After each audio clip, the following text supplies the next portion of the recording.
Ang formula ng area of triangle is A is equals to B times H divided by 2. Or, pwede rin natin gamitin yung A is equals to 1/2 times B times H. So, same lang naman yung dalawa na yan.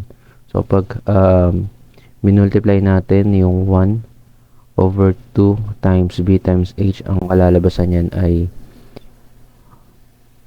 B times H over 2. So, same as this one. Okay? So, example, meron tayong figure dito. Okay? So, yung height natin, that is 5 mm. Then, yung ating base ay 6 mm. Okay?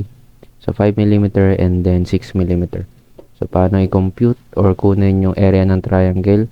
So, that is A is equals to, ano yung B natin? That is 6 mm. Okay? 6 mm times H or yung height natin, no? So, what is our height? That is 5 mm.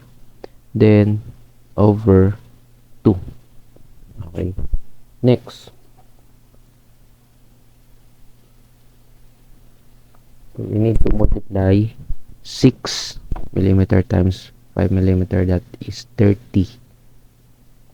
Okay, that is 30 mm squared divided by 2. So, that is 15 mm squared. So, ito na yung ating area ng triangle.